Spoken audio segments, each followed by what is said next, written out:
Okay, ladies and gentlemen, let's start the meeting with the pledge of allegiance. I pledge allegiance to the flag of the United States of America and to the republic for which it stands, one nation, under God, indivisible, with liberty and justice for all.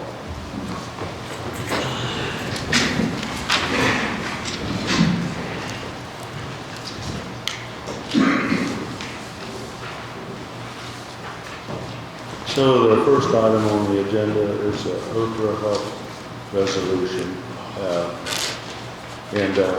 We're going to table this pending the review by the town's attorney. But John's up next and he can further elaborate on that if you want. Okay.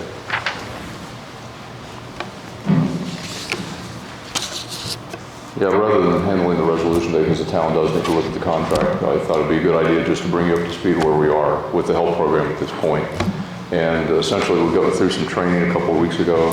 Town folks were there, some of the council people. John, you weren't able to make it, but we had people that do the training. We had a meeting yesterday with Okra, with my cohorts up in Connersville and Wayne County. We covered some details about things that we're supposed to do, but essentially, at the point we are now is we're going out now to do the public interactions. So next Wednesday, as a matter of fact, we're going to have one in Brookville to invite people over to talk about the different aspects of the health grant, and then ask them their opinions about it. So we're going to collect that data. We've got one scheduled in Laurel. I need to schedule more across the county. I'm going to try to hit at least the four corners of the county, maybe a little bit more than that, depending on how we can schedule. But we only have until March 3rd to get all this public input and compile it and then get it to Okra so they can pass it on to what they call our partners, which would be the universities like Purdue, Ball State, IU.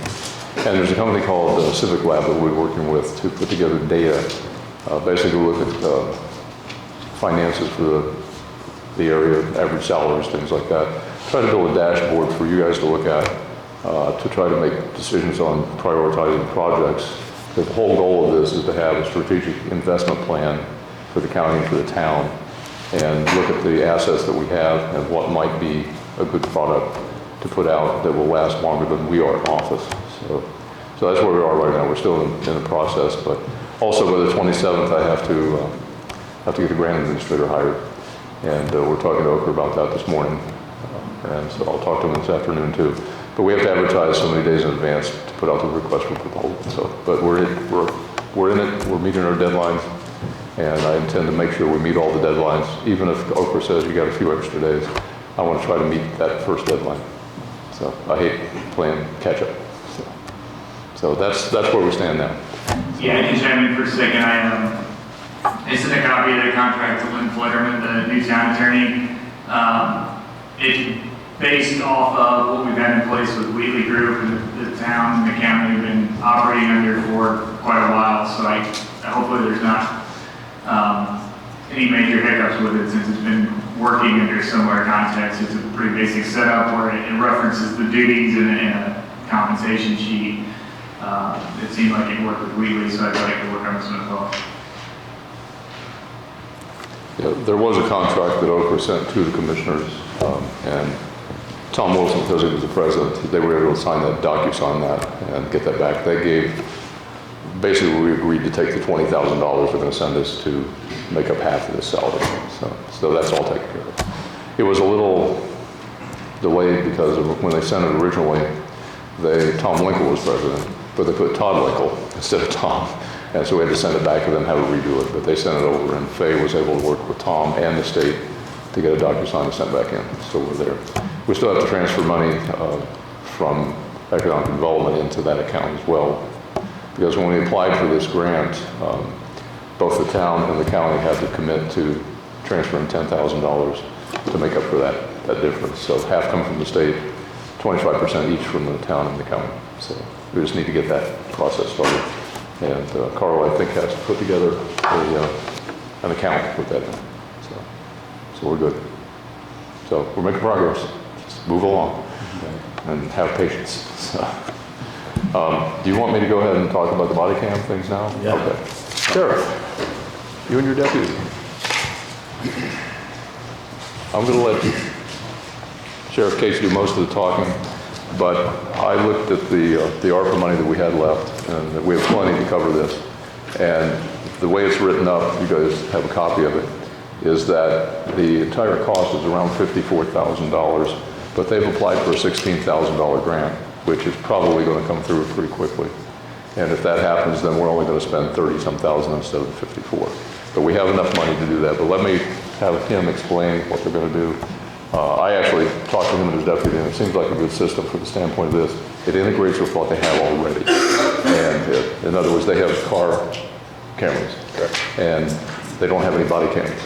But now with the body cams and the car cams, it's going to interact with that. They're going to be able to store the data, easy to pull it up and review it if there's an incident, something like that. But it's a good protective measure, I think, for the sheriff's deputies, both for their well-being and also the citizens that they have an interaction with the sheriff. So I'll let you finish talking about that. Thank you. Okay. We are now looking to enhance our current video program, which we have in our cars. We have video cameras in our cars. We want to now have video cameras on our deputies as well. So it's an enhancement to what we already have in place. I'm not sure if you paid attention to current times. You're hearing about everything within the last several weeks, all the different shootings and such. And of course, what happened here in the county the last year and a half. We need to help protect my deputies and to have good cases when we go to court. It's going to mitigate all that. With that, I'll have 3 cameras inside the jail as well on my jailers. So this program actually was brought to me by my sergeant, Kyle Hartman, who did a study on it at a leadership class.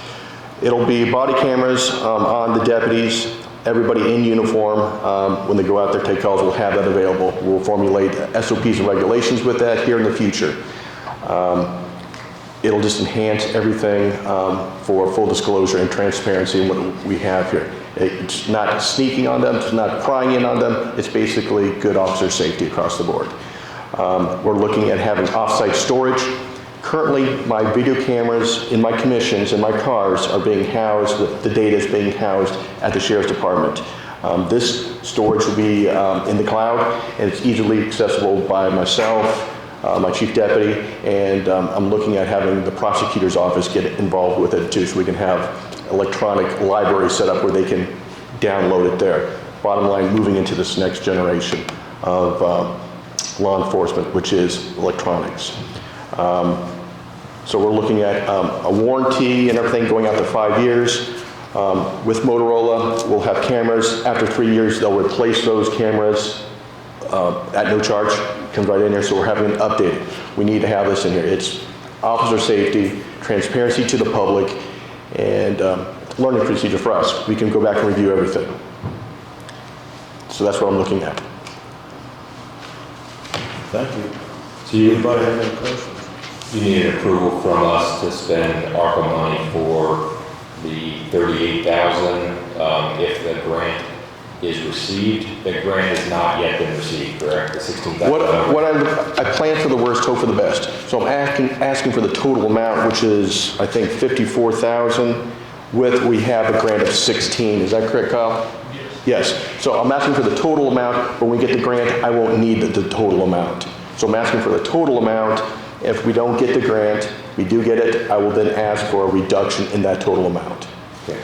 And this document shows that we have subscription fees that are $31.30 in the first, in years 2 and 3, and $30 a year. In years 4 or 5, do we know what happens after year 5 of the subscription? I do not. But after year 1, 2, and 3, since we are part of that, my guess is we're negotiating that, so I think it's front-loaded. They front-loaded. My guess is it's going to be probably around the 130, but I don't know for certain. Good job, we're good with ARPA money at 54. Yes, we have plenty of that. I didn't hear the last. We do have ARPA money. Yeah.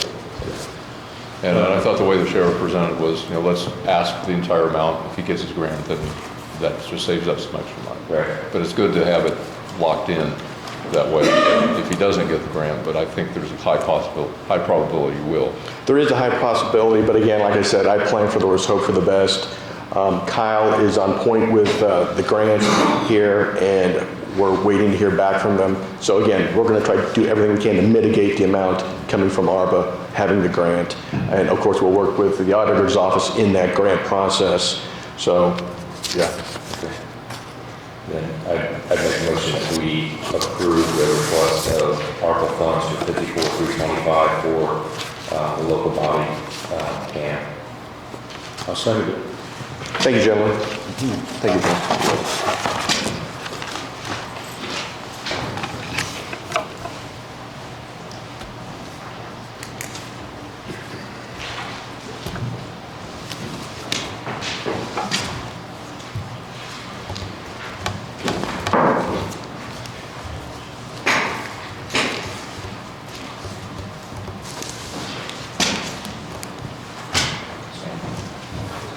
Okay, the next item on the agenda is Veronica Bullock has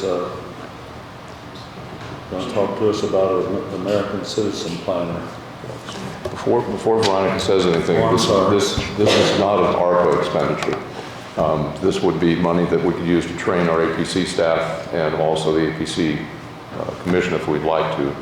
But I have the money in my economic development account that we could actually pay for this. So we don't have to dip into ARPA for this at all. It's also a relatively small amount, but I'll let her explain all that too. I just wanted to let you know that the money would come from economic development, not from the ARPA money. Okay, Make thanks. sense? Tom. Okay. Veronica. Thank you, John, and good morning. And I just wanted to present an opportunity as a non-voting advisor member on the APC. One of the things that I'm expected to do is provide educational opportunities for the APC. And one of these is the American Citizen Planner. So this is a course that I took last year as a new ag and natural resource educator.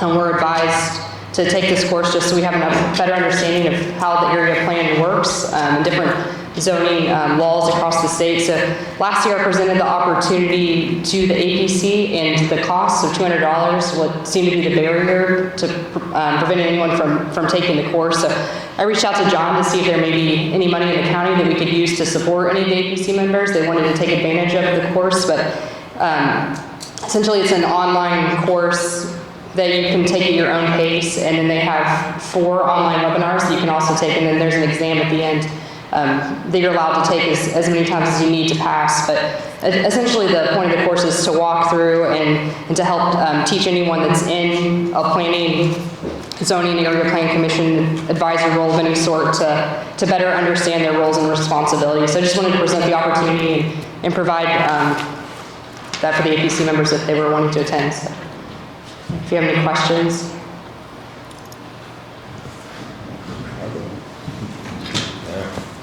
We can get enrolled.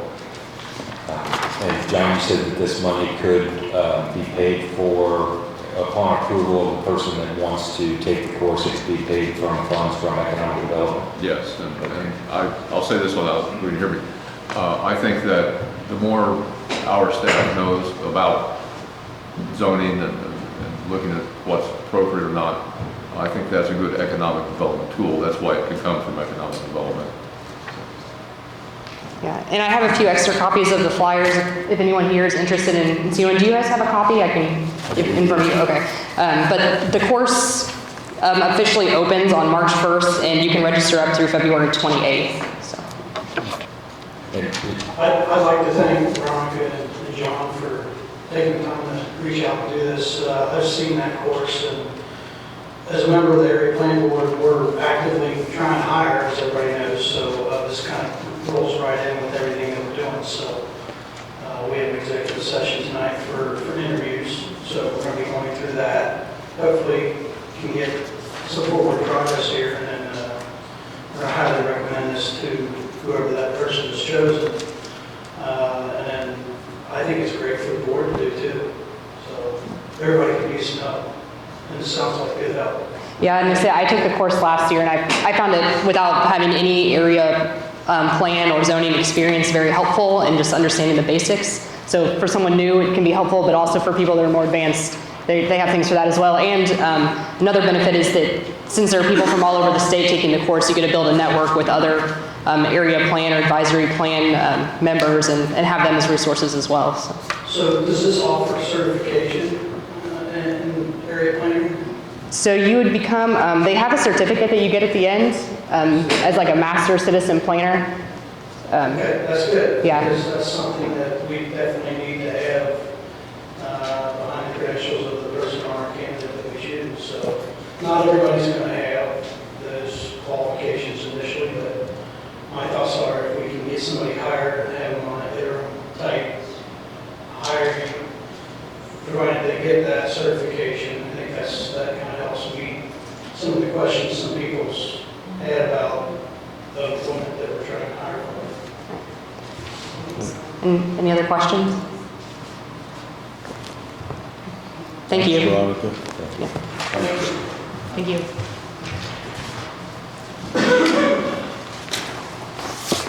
Okay, now we have item 6, we have a professional services contract. That was put up for Barry Ritter. And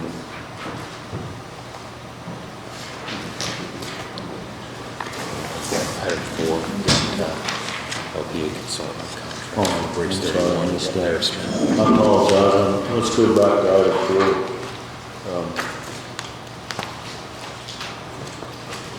Larry is going to talk to us about Bridge 31. Okay, there should be 2 separate contracts to review today. One is the LPA consultant for the right-of-way services.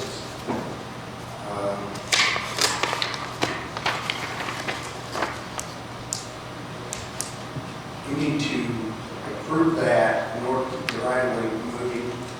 And then there's a right-of-way is covered under per PE, so that's 80/20 reimbursement of the contract with the feds. This is a contract for between us and the consultant to provide the right-of-way services to keep the project moving. And to be honest with you, I don't think I have a copy of the contract in front of me, so I'm not sure what the price is on that, total price.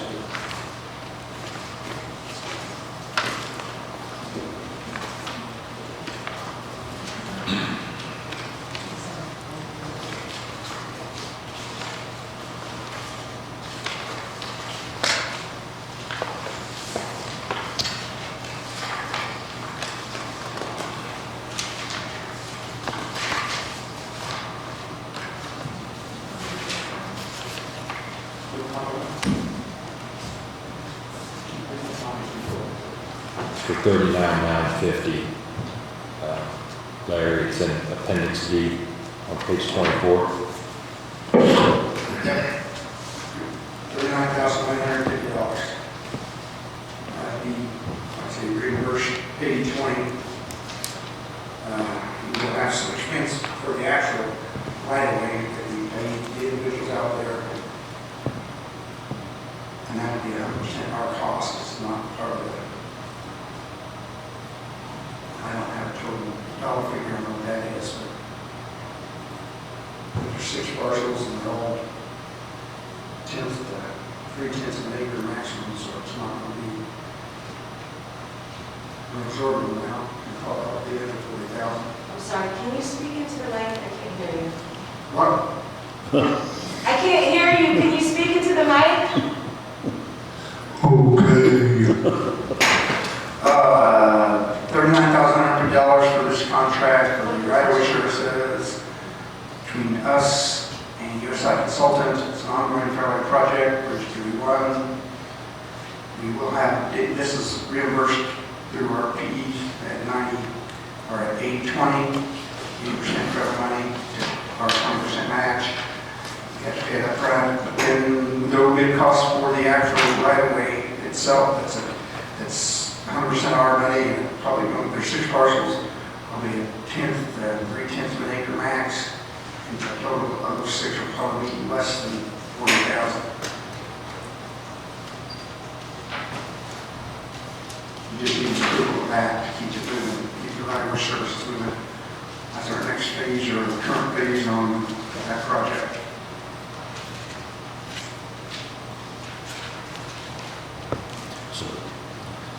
What bridge is 31? I'm sorry? Larry, what? Martha? What bridge is 31? Amber, Our vertical for. So we're in receipt of 2 contracts, and one, the LPA, or the consulting contract with USI, for $39,950. In order to keep the work moving on this bridge, and I would make a motion that we approve this contract with USI to move forward with the work on Bridge 31.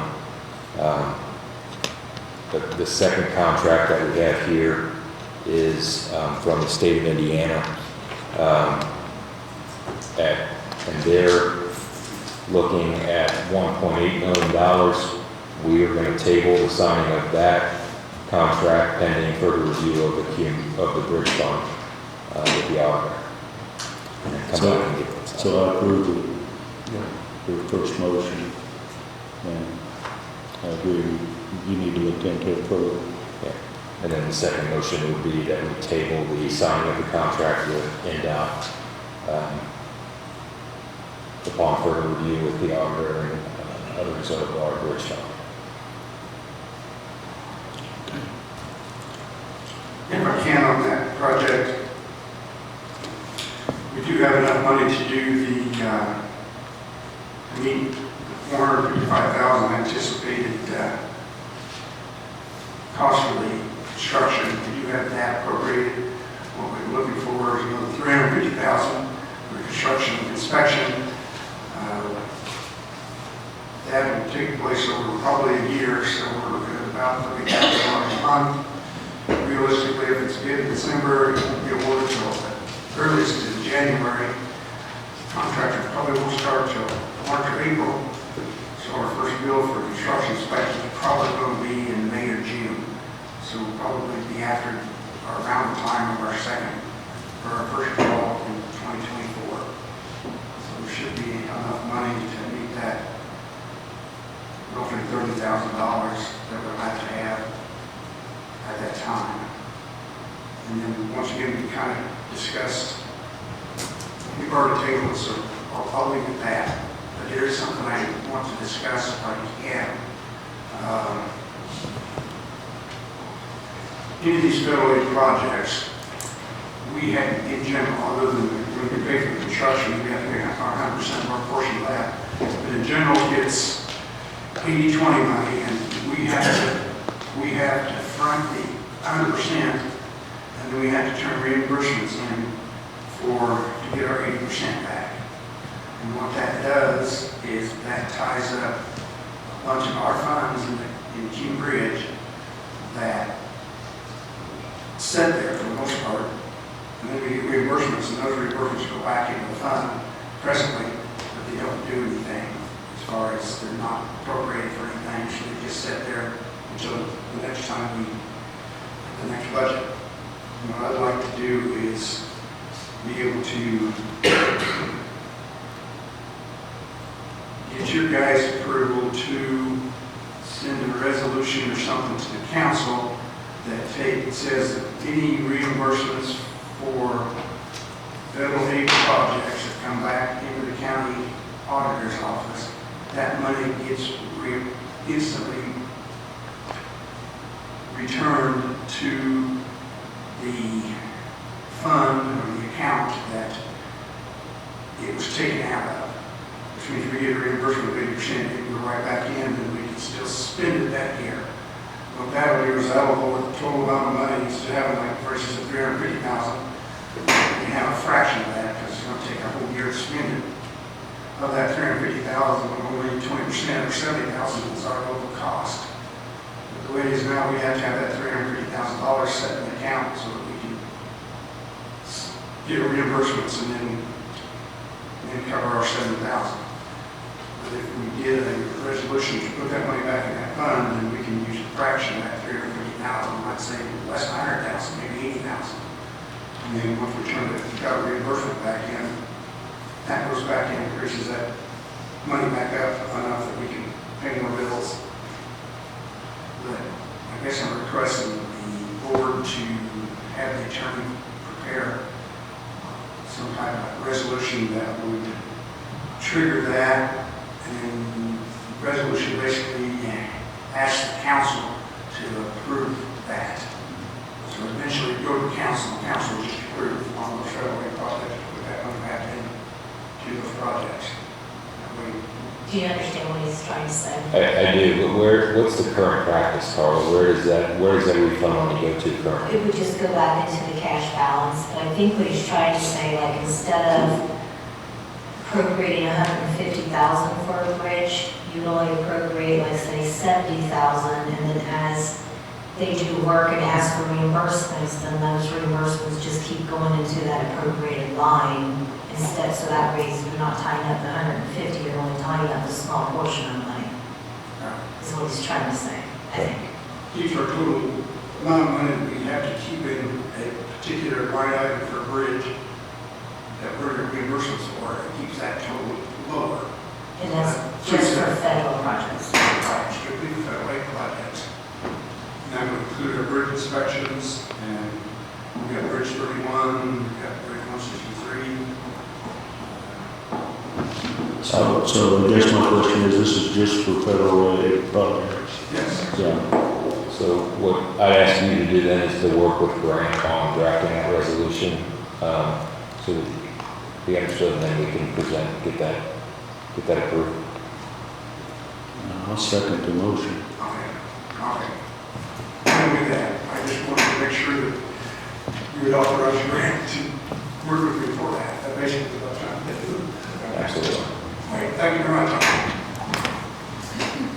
This is the first one that you approve, and then this is the one you take. I'll give you a quick update on the other two bridges. Snowfield Bridge is open.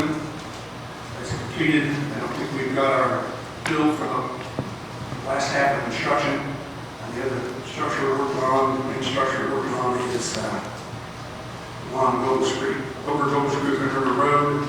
It has started, the foundations are in, the deck components, I think the steel beams are in, the contractor's working on.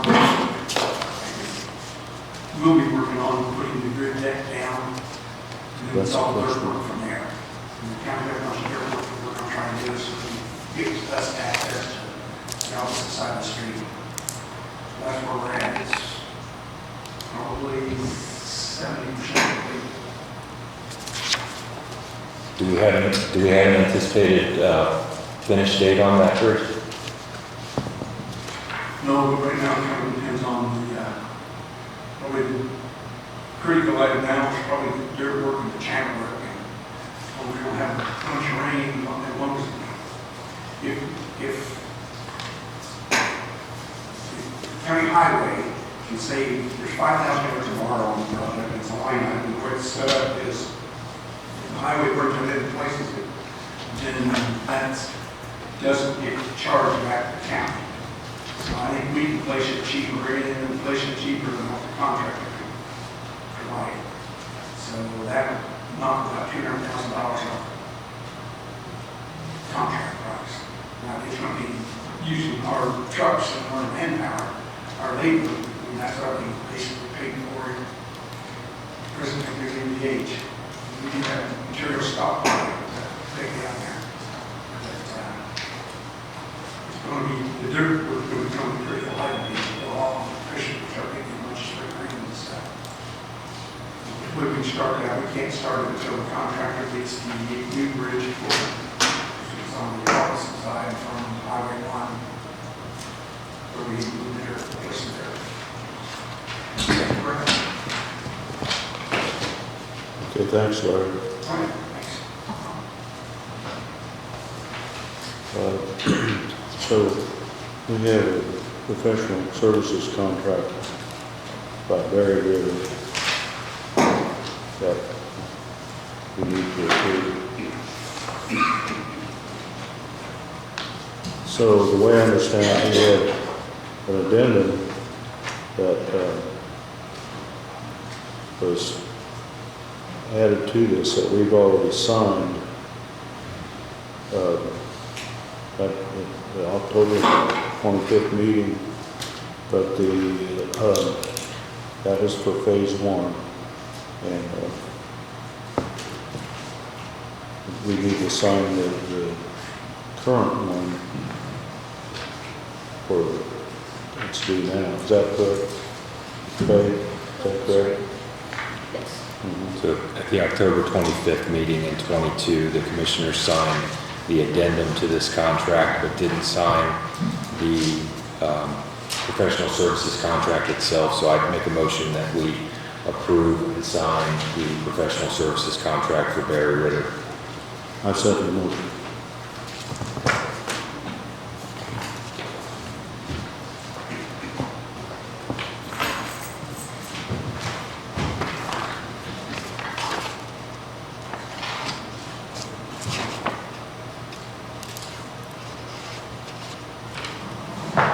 Will that invoice be sent to 911 for the professional services? Are you good with that? Yeah. Okay. You have anything to add, John?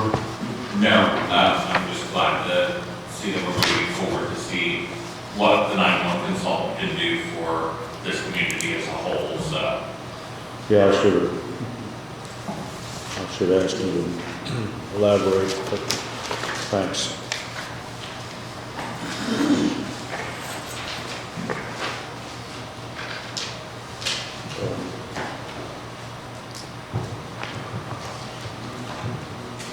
So while we're talking about that, I guess the next thing we'd like to do is go ahead and get a quote from them, from Barry Ritter, to look at the building to see what it needs to, what actually the building needs to be, what needs to be changed in the building to accommodate 911 center. Plus, they could let us know whether we need to purchase additional equipment or how much we can keep it, how much the equipment that we can keep in use. And I don't know if that needs to be a motion or, but we want to go ahead with it. Before we can decide, we need to know what it costs to get that building ready. If we keep to keep our 911 center here, as opposed to what it would cost to sub it out. So, Yeah, that's the first time I heard we're subbing it out. What we're looking at is what the move would cost doing an evaluation by a professional. I get that. Yeah. That's what we're looking at, correct? yes. Okay, thank you. Jim, that's what phase two covers, the 72. Yeah. This has already been appropriated through 911, the $7,200 to do this, and none of that's been used yet. So that's where it's coming from. Was that appropriated in 22 or 23? It was appropriated in 22, so Can you just file in kind of? I'll file it again. Thank you, Carl. Does anybody else have anything on that? Sheriff, is there anything you want to add to that? No, sir. I thought I was doing an evaluation, letting a professional come in and look at it and giving you full numbers. Yeah, that's great. Yeah. We're moving forward. So I guess next we have the treasurer's monthly report.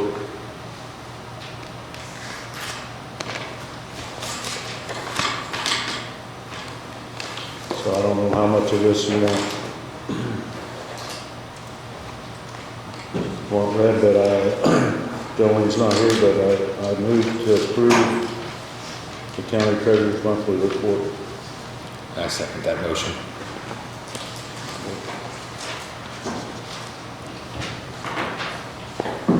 And then we have commissioner meeting minutes for January 11th. I make a motion to approve the minutes of the meeting for January 11th. I second it. And then we had a commission meeting minutes for January 25th. That, I needed to go ahead and accept those as well. And I'll second that. And the last thing is we have claims payroll and payroll deductions.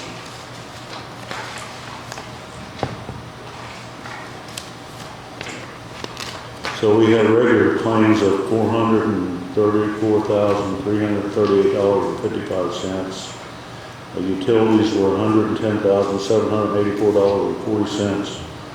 The loan payment was $200,000, and the LIT, which is the total for that was $890,121.33. And the payroll, well, I better stop there. I guess I moved to approve the claims. I second that. Then we have a payroll of $210,564.41. I moved to approve. Second. Carl, would you like to elaborate on a couple items of this, like public transportation and items on this that you have highlighted? Yeah, you're talking about the grants reporting. I just need oversight for the reporting that we're doing for the public transportation, and that's what you guys do. You just need to verify the numbers. Okay. I actually need to do more research on it because I don't think I have all of their reports that they brought in. I will need that before the end of the month, Okay, so we can do it at the next meeting. okay. So we'll look at it and we'll table this till the next meeting. So does anybody on Zoom have anything? Commissioners, this is Sarah Duffy with the Franklin County Observer. Have you got any more information about the closure of State Highway 52 for 6 months, not coming up for a while yet? And are you going to ask for an informational meeting with NDOT? Did you receive my email on that, Sarah? Yes, I did, and the Franklin County Schools said they are interested in attending a meeting about it. Okay. Yeah, we had talked to a couple of groups and asked local businesses to get with us regarding the impact on their business. I reached out to Owens Corning to talk to their transportation department about the impact to them. We asked any local citizens that and the schools, anybody that's going to be impacted by that to help us, so we can reach out to the state. What I've asked our county engineer to take a look at the project site and see if it is feasible to ask the state to put in a bypass or temporary structure right there at the site while they're constructing the new bridge. So we're going to take a look at all that and then get with the state. And if we need to have an informational meeting with the public, we will, but we want to look first at the possibility of keeping that open with a temporary structure. Thank you. Okay, Veronica, you have something? Yes, I just have one more thing. I've been working with Becky Marvel, the Community Wellness Coordinator for Purdue Extension. She's based in Fayette County, but she works here in Franklin. She's the one that's been helping me with the community gardens. And also Pam Rickey with the Food and Growers Association. We're going to be showing the video, The Working Hungry, which is a 30-minute film that focuses on the story of 3 families that have been experiencing the shared story of hunger and food insecurity in Indiana. And the goal for this viewing is to have a discussion after about what we can do here in Franklin County and our community to help people that are dealing with food insecurity. We're also partnering with Red Life Church and Food Bank as well. But we want any employers or businesses in the community, as well as you, the commissioners, the council, to attend to have hopefully a good discussion and see what we can do to work in these areas. I just wanted to give you the invitation for that. Okay, thank you. Anybody else have anything? I guess I should say it's March 23rd, so still some time. Okay.